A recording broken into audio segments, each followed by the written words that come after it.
Hello, Reverend MeeLing here. Thanks for tuning in to my official YouTube channel. I'm Reverend MeeLing. I've been known by a few names: Reverend MeeLing, Reverend Susan MeeLing, Lady Dori, Belle, and the list goes on and on and on and on. And so it's just the last bit of time just before going to pick up my Medal of Honor art project. I'm very, very excited, and there's a few reasons why I'm excited. I mean, I'm gonna also, go where I'm gonna go, and I have a bunch of places that I want to stop along the way.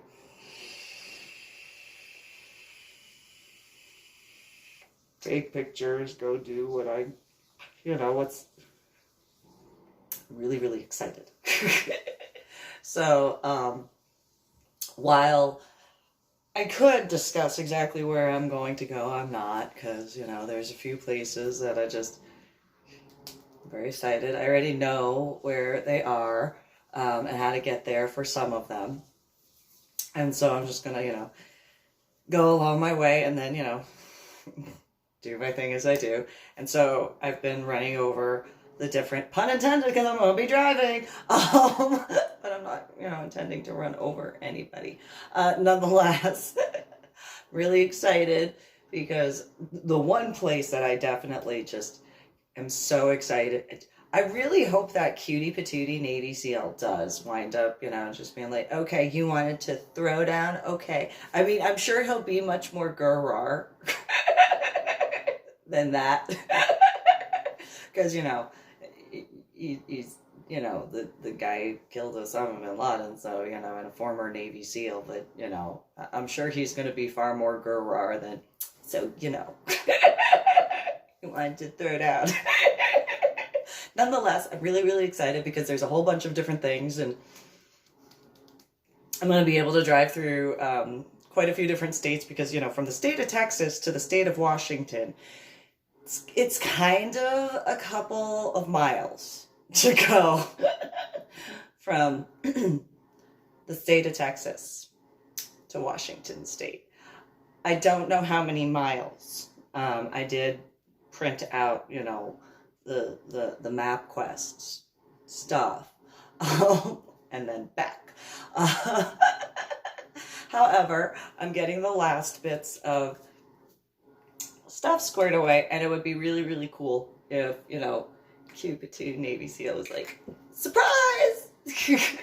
Or however, and then I'm just the way I am, so I'm very weird. And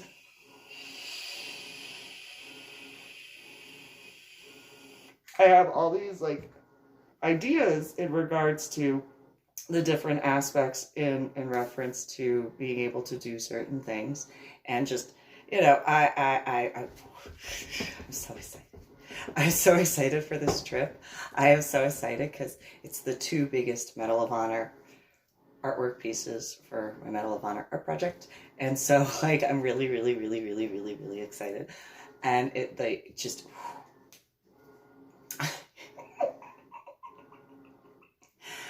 and I'm throwing little temper tantrums because I can't wait to get on the road, because it's like, I want to go.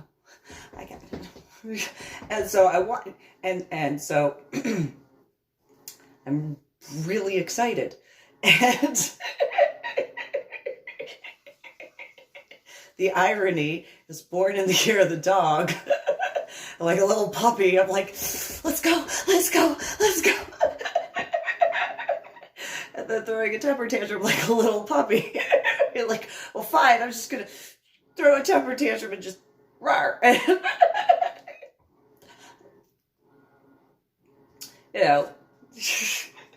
As an example. Nonetheless,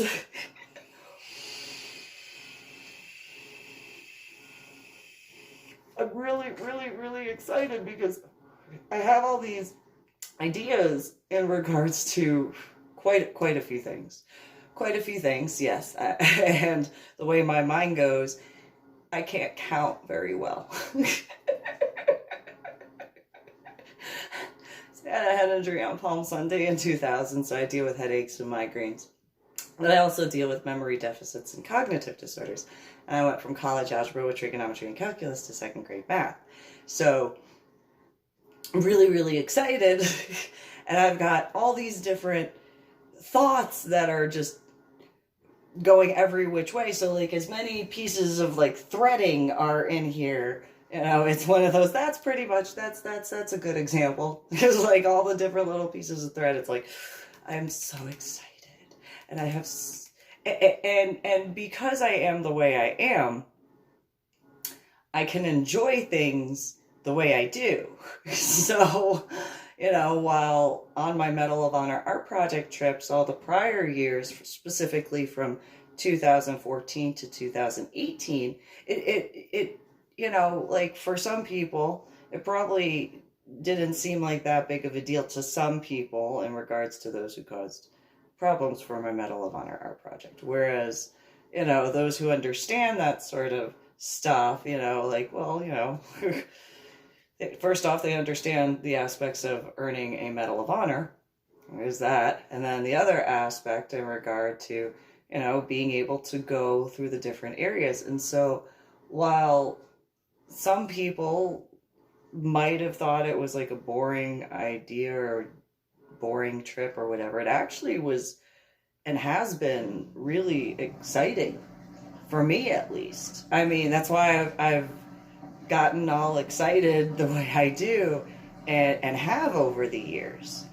And so where I get, you know, there are people who don't necessarily understand certain things throughout the United States of America and you know, throughout the world, of course. But when I got into scuba diving, I had been teased a little bit. There are a couple guys, you know, scuba divers, you know, you discuss certain things like, well, where do you want to go scuba diving? What's your dream dive? So on and so forth.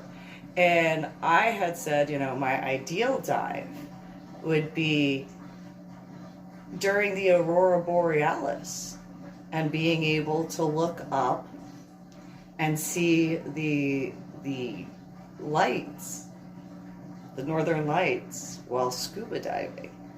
However, you know, getting into ice diving and reading about it and in regards to the course, it was one of those, well, I don't feel comfortable using a chainsaw on land.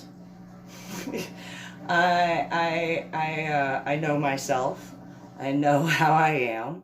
And so in my thoughts, I had told my one of my scuba diving instructors back in 2009 about this, after I had read the instruction manual, the book, all that sort of stuff. It's like, yes, I got to cancel that. And she was like, why? I told her, I said, I have issues. Like, I know there are certain people, they all have different things, but when it comes to chainsaws and being able to properly do certain things, I don't personally feel comfortable with that. I knew my limitations beforehand in regards to before scuba diving. So when I was gardening in my yard in San Antonio, I refused to get a gas-powered hedge trimmer just because of my own knowledge and understanding of myself at that time. And so I had explained, I was like, yeah, so I didn't get a gas-powered hedge trimmer because of my nervousness about that, because of how I know certain things, and I trip all the time, and I get vertigo and all that sort of stuff. I get dizzy really easily, and that sort of is not needed. That sort of, you know, not that gas-powered hedge trimmers aren't needed, more along the lines of I don't want to get injured by a gas-powered hedge trimmer, because that's not a chainsaw. However, there's still the issues in regards to that. So I had a hedge trimmer that was an electrical one. And so in regards to scuba diving, it's specifically ice scuba diving, you have to use a chainsaw to be able to cut through the ice, because you have to go through, I think, what is it? You have to find a place that's a minimum of 24 to 36 inches in depth of the ice to cut through for all of the individuals that would be involved, not just the outside, of the water, but also inside. So, the people who would be on the surface and doing the first aid, as well as maintaining the clearness for the area for the ice diving, plus the people who would stay in the water, so that way those who actually go ice diving are able to find their way to the surface.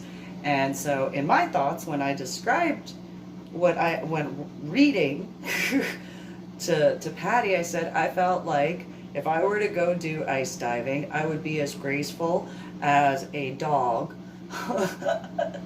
on rollerblades attempting to walk on a patch of ice. That was my description. And she just kind of looked at me, she goes, oh my God. And I'm like, so, and then I also told her, because this is true, because I can only speak the truth,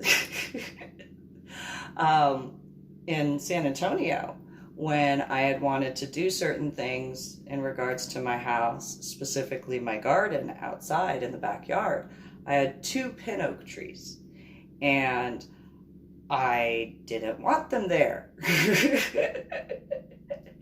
The shade was great, but what I was wanting to do with my backyard, because of what happened in my front yard because of my gladiolas, I would have left them there if somebody didn't steal my gladiolas. You know who you are. Nonetheless, I cut down the pin oak trees. And at that time, it was before the first separation from my now dead ex-husband. Obviously, that meant before the final separation and his death. And so when I was going over the gardening stuff, it's like, I can remove that tree, and I can do this, and this. And I didn't discuss the whole aspect in that regard, but it was one of those, I can do this, and this. And so I refused to get a chainsaw to cut down, I think they were 3 stories tall, those 2 different pin oak trees. And I was like, yeah, no, I'm gonna cut those down. And so my now dead ex-husband said that if, I cut the trees down, that he would remove the stump, because originally I was like, well, can you cut the trees down? He's like, no, there's too much work. And it's like, no, it's not. No, it's not that much work at all. And so, I mean, it is. It is. I'm not saying that it's not. It's just, comparatively, in certain regards, it was one of those, you're claiming that you can do all this stuff. Why can't you just do that? Because it's not that much. And when you have, certain tools, you can get it done. So he refused to do it, but he said, the irony for those who do landscaping and tree trimming and cutting and sort of stuff like that, he thought my now dead ex-husband thought it would be easier for him to remove the stump than to cut down the tree. But okay. And I was the dumb one in that. And so I'm just saying. So I am a little bit stubborn by a lot. And so I had a hacksaw, or a handsaw. It's the same sort of thing. You use your hand to cut it. And so I cut down both of those 3-story pin oak trees by myself in like less than 3 hours. Just got it cut up, broke up the pieces, did the whole thing, and got the tree stump down to just like maybe 6-7 inches above the ground, like for that pin oak, or both of them. And he came back to the house. I walk into the house after I had already had dinner cooking at the time. My son and my daughter come in with me. I look at my now dead ex-husband then, just before the first separation, and I say, so, you can take care of that stump now. And he looks at me and he goes, what do you mean? Well, what are you cooking for dinner? And whatever I was cooking that night, it was what it was. It's like, oh, dinner's this is this, cleaned the house, of course, did the laundry. Oh, and by the way, again, I cut down the 2 trees, and all you have to do is remove the stump now for each one. And he looked at me and he goes, "No, you didn't." And I'm like, "Yes, I did. Yes. I'm a little determined." And so, after dinner, you can take care of that stump for each one and be done with it. And so had dinner and all that sort of stuff, took care of my children, made sure that they had what they needed, read them stories after showers, put them to bed. My now dead ex-husband then just before the first separation, and he's, doing whatever, essentially doing everything possible to not go in the backyard. And so then I go outside to have a cigarette. And I'm like, "Hey, why don't you come out and see exactly what I told you? It's the truth." And so he goes out and he goes, "Oh my God, you cut the trees down." "Yes, I know I did that. Yes, I did. Now all you got to do is take care of the stuff." And he looked at me and goes, "Well, I don't want to. I didn't think that and this is what he told me. He thought that if he had told me that he would take care of the stump for each of the trees, that I wouldn't actually cut the trees down that I said I was going to cut down.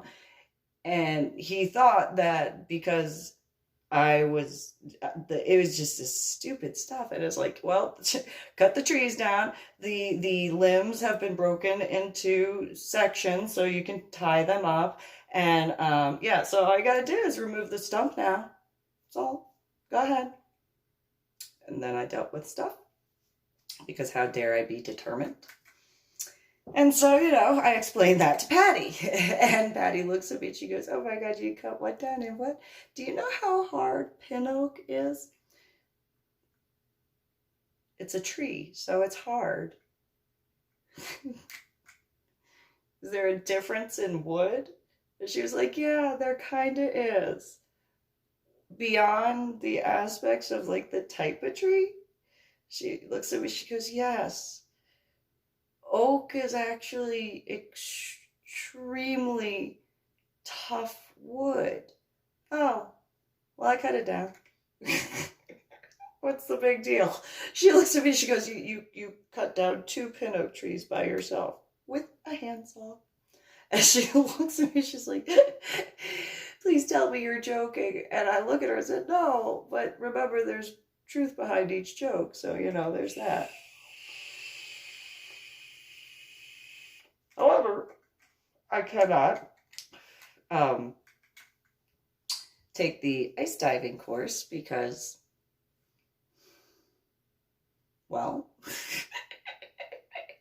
I don't feel comfortable using a chainsaw.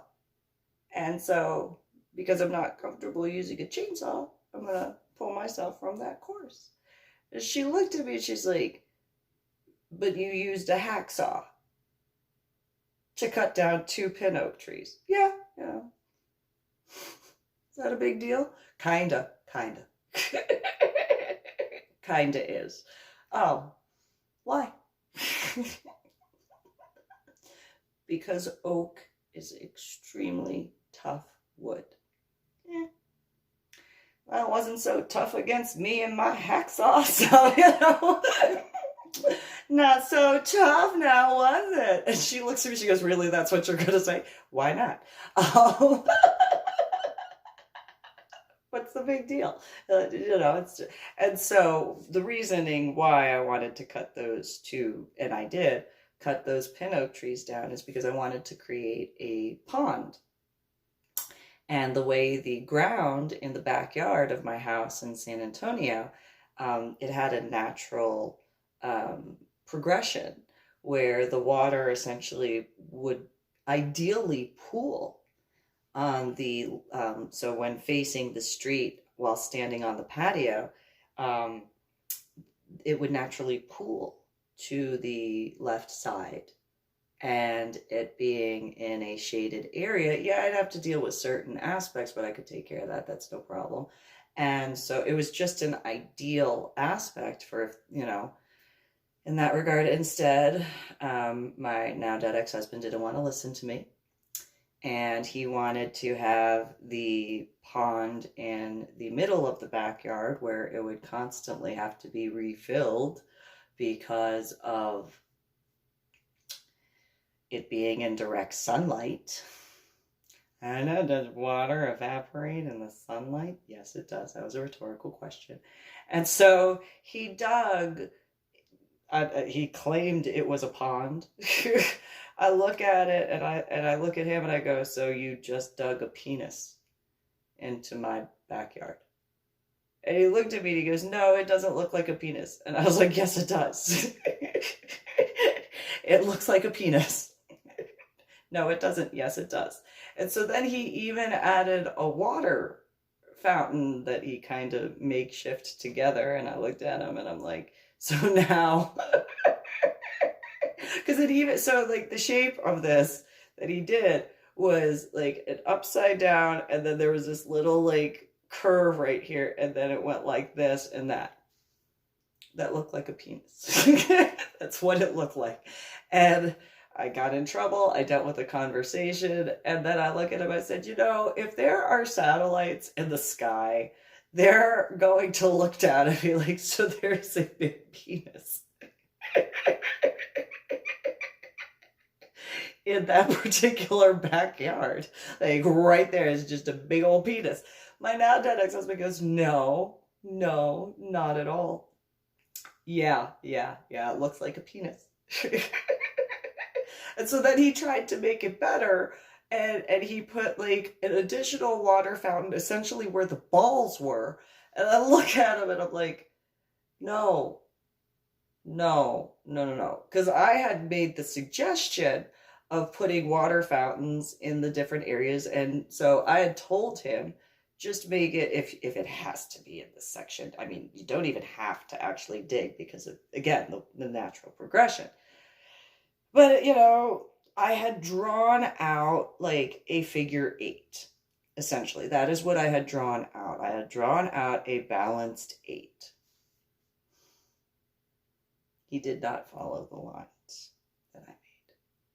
He made a piece. I was just like... Okay, because that was his idea of how he could get out of removing the stumps. That was what he thought would be better than removing the stumps. And I look at him, I'm like, no, you're dumb. And then I dealt with the conversation. And that is what it is. So I told Patty about this. She's just, Susan, have you ever thought about writing a book? Irony at this point. And so...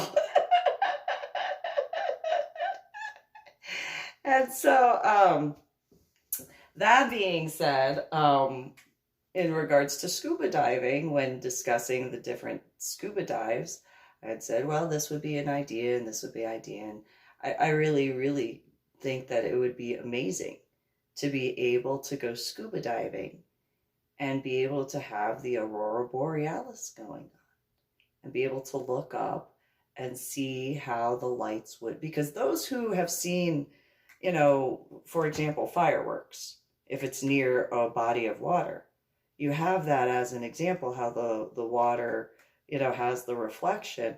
But for those who have been scuba diving during fireworks going on, that is essentially what I'm talking about in reference to seeing as a natural example in comparison to the fireworks obviously being man-made, as far as what you would see in reference to an aurora borealis.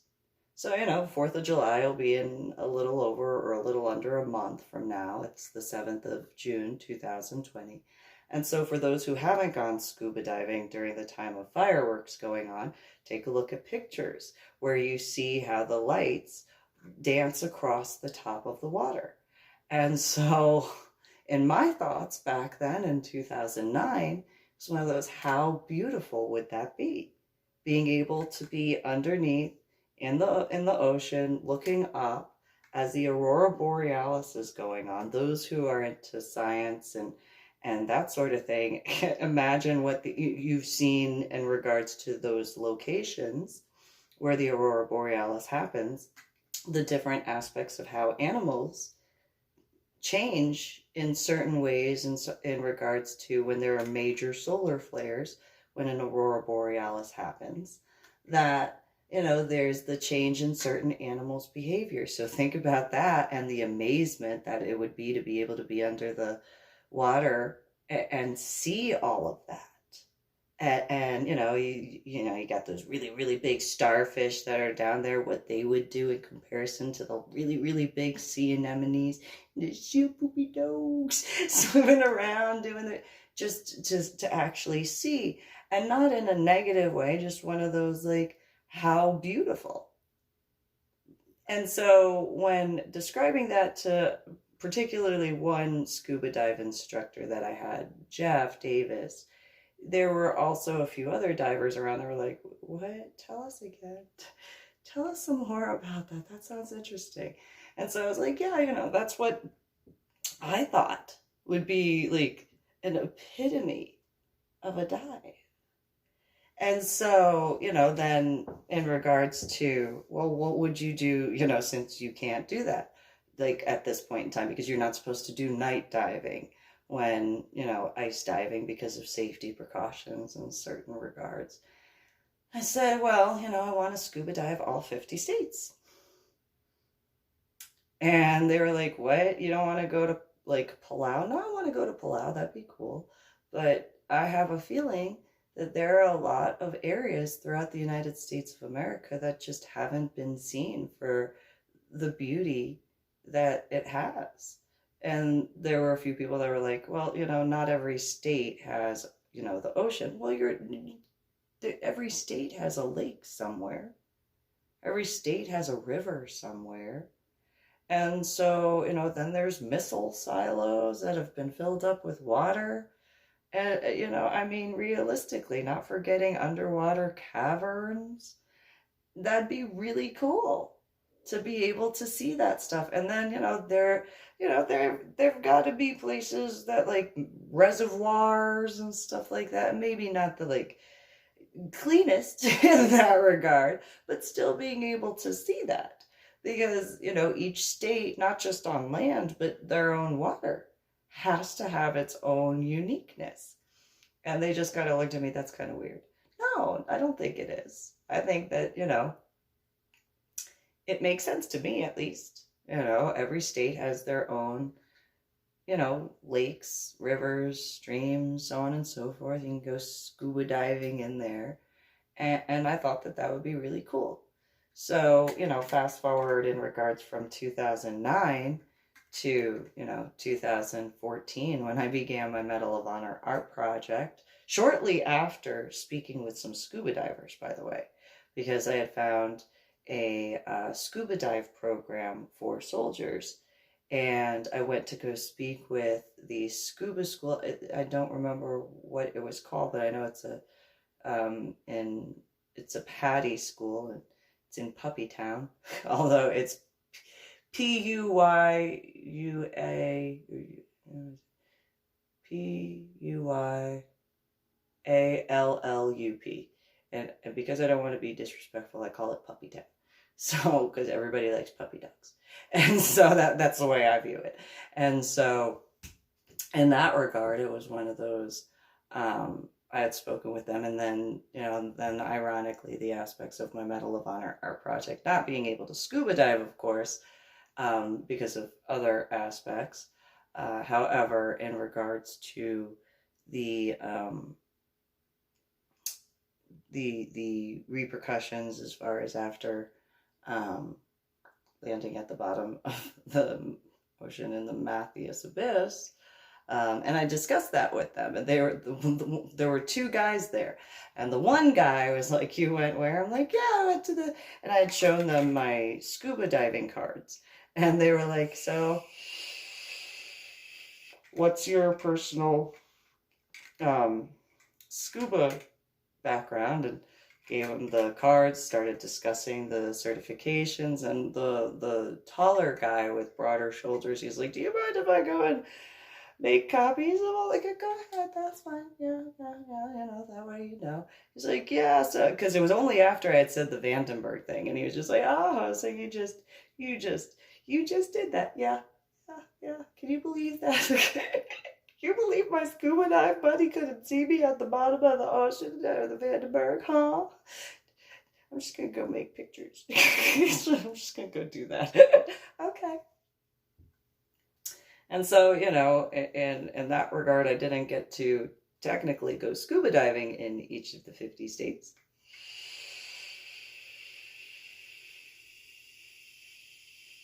However, I researched all of the states for the different animals and stuff like that when doing my Medal of Honor art project, research to make sure I got all the numbers correct, and then there's that. So in that, I also had seen, well, what else is in the area? What's there? And like when I went to Montana, it's like, you kidding me? There is a Montana vortex. Yeah, and I admit, I was extremely skeptical. Extremely. I mean,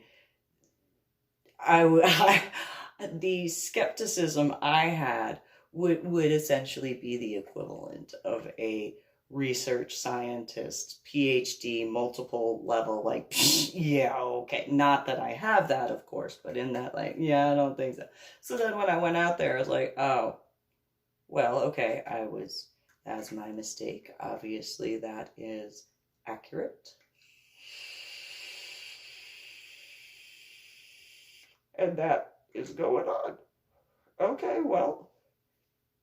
So in that regard, it's just one of those, well, okay. And so I had told my son about it, and he was like, yeah, I want to go, cool. And then there was the issues in 2017 in regards to that traffic issue because of the red Hyundai that was in front of the white Dodge Grand Caravan that I was driving with my son in the passenger seat, and then the Medal of Honor art project pieces in the back of the van. And so in that, that whole thing of being, and the police officer, he was extremely sweet. I very much understand that, I look like I do. And the irony of the license plate, and then it being a California license plate with the number 666 on it as the prefix. And I was just like, oh, okay, yeah, you're here to talk with me. Hi. How you doing? I was just the respectful. Yeah, reports of drunk driving. No, I don't drink, though. Again, while my son very much got the look when he came outside and all he heard was me being accused of drunk driving. His response of, my mom drunk and drinking? You must be crazy. And then,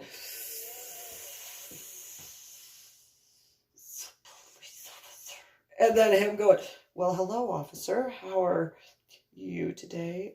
No, my mom does not drink at all.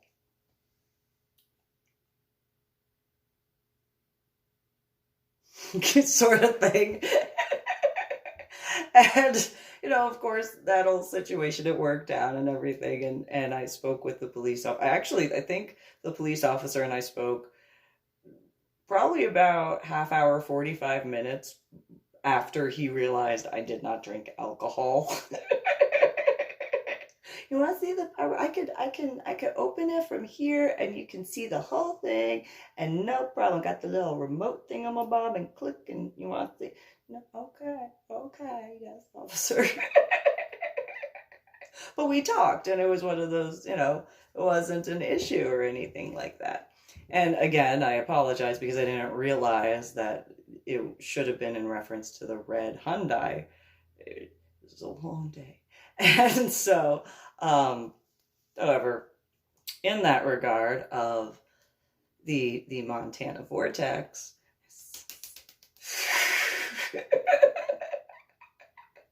because, I showed my son the vortex and I was like, look, I am a ninja in here. And he's like, yeah, okay. Because obviously as my son, he has seen me trip over air,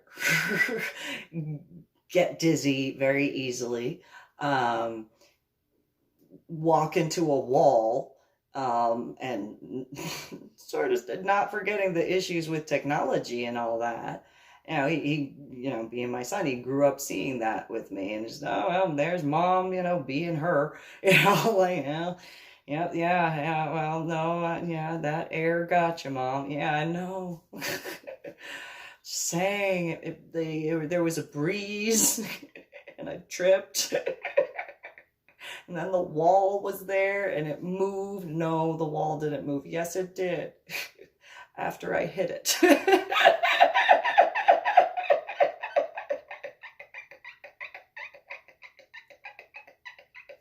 No, it didn't. Yes, it did. It did. It moved. It has a vibration now, right now, until it calms down. No, yes. Yes, it does. No, Mom, yes. So, and then also the aspects of like technology issues. Oh, yeah, he's seen that.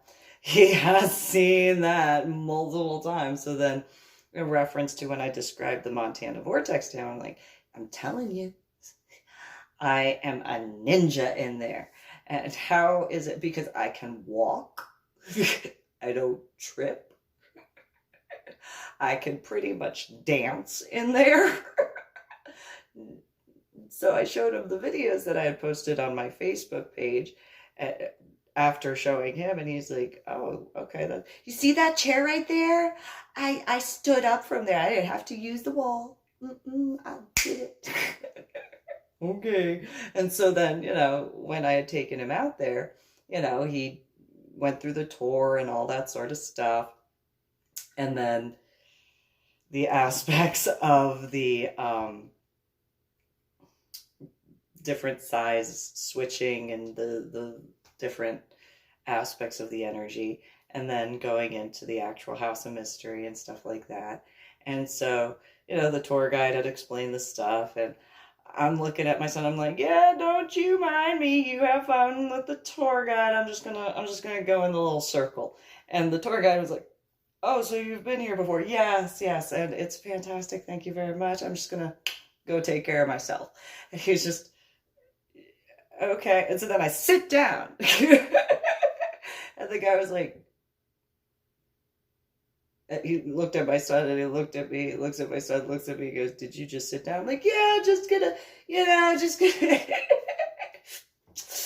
yep, just gonna do a little bit of yoga. Don't mind me. I'm just gonna do a little bit of yoga right now. And he's like, nobody's ever done that before. Well, there was the first time I was here, and like the guy with the beard, he had told me that like it's because I have a lower center of gravity and stuff like that. And he's like, yeah, okay. And so that my son was doing the different things, and then I go, oh, you tried the chair, right? And he's like, yeah. I go, watch this. He's like, okay, sit down. And so, yeah, I did that. I did. And,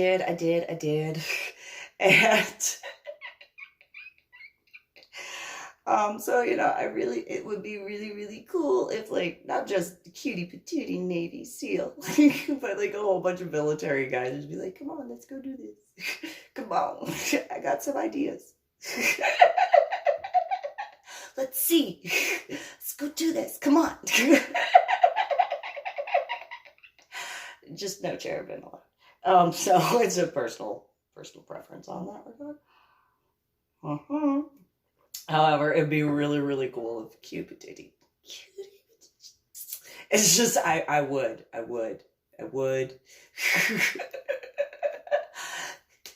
I give you a fairy hug? Can I give you a fairy hug, please? Can I give you a fairy hug? Brace yourself.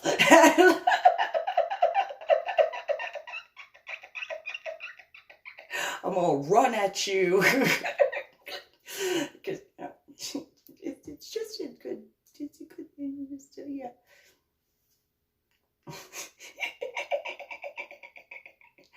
Though, so I'm really, really, really excited because there's a few other places that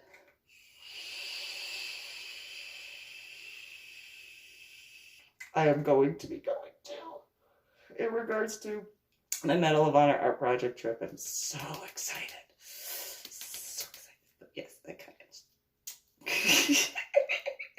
Although if Cutie Patootie Marine showed up as well, that would be pretty cool. That's that's that's I have a crush on him. Huge crush. Huge. Really, really big crush. So cute. That's why I call him Cutie Patootie Marine. I mean, and so is Cutie Patootie Navy SEAL, obviously.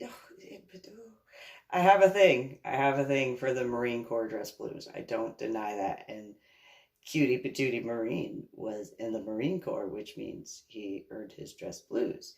And I have a thing for a Marine Corps dress blue uniform. And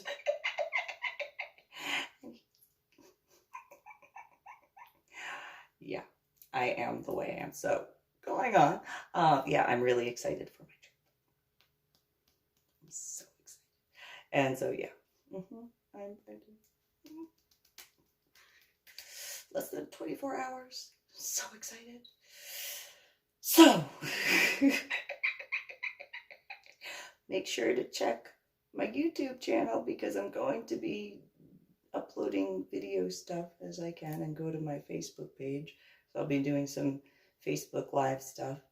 So that way, and so you guys have a good day or good night, or yeah. And so